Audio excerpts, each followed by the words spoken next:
नमस्कार, मैं doctor SP. Tiwari. आज बात करेंगे नाड़ी के बारे में। नाड़ी यानी पल्स।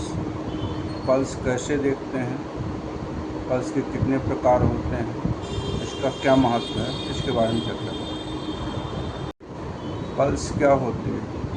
हार्ट जब पंप करता है तो हर बीट के साथ ब्लड पेरिफेरल वेसल्स में, आर्टरीज में प्रवाहित होता है।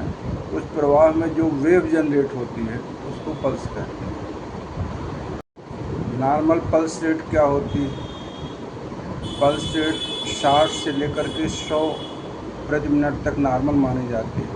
60 से कम होना या 100 से ज़्यादा होना एबनॉर्मल कहलाता है।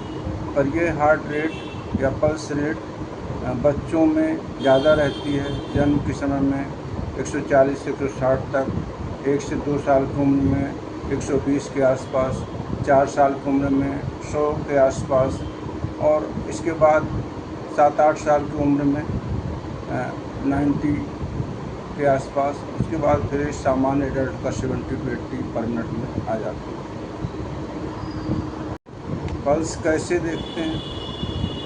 सामान्य तौर पे पल्स को देखने के लिए रेडियल आर्टरी का प्रेफरेंस, जो हाथ के जो रिस्ट के पास में अंगूठे की तरफ वाली धमनी या आर्टरी रहती है, उसको सामान्य तौर पर फील किया जाता है। इसको फील करने के लिए दूसरे हाथ के, दाहिने हाथ के 3 उंगलियों, इंडेक्स, मिडिल और थर्ड फिंगर, तीनों को यहाँ पर अंगूठे के निचले हिस्से में रखा जाता है। और इसको कुछ देर रखने के बाद इसमें अपने आप एक पल्स की फीलिंग, एक इम्पल्स जैसे फीलिंग आती है, जिसको पल्स कहते हैं। इसी की स्टडी की जाती है, इसके अनुसार बीमारियों का पता लगाया जाता है। नाड़ी में क्या देखा जाता है?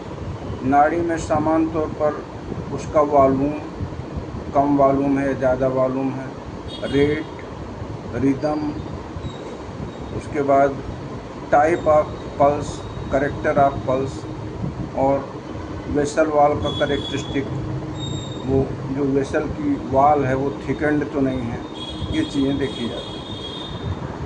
साथ ही पल्स दोनों हाथों में देखी जाती है कि दोनों साइड में इक्वलिटी से पल्स आ रही है नहीं आ रही, कहीं ये अनइक्वल तो नहीं है।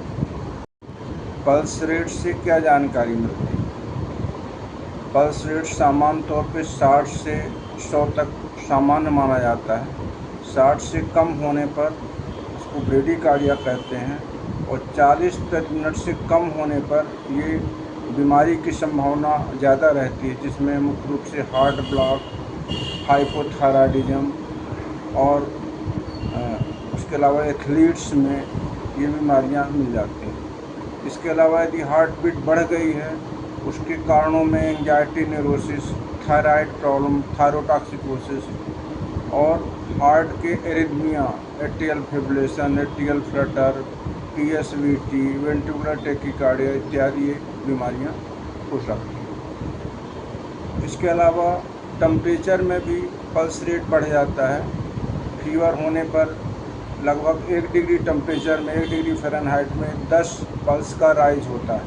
तो इस तरह से उसके अनुसार अनुमानित टेम्परेचर का कैलकुलेशन कर लिया जाता है, जैसे भी उसका हार्ट पल्स रेट बढ़ी रहती है।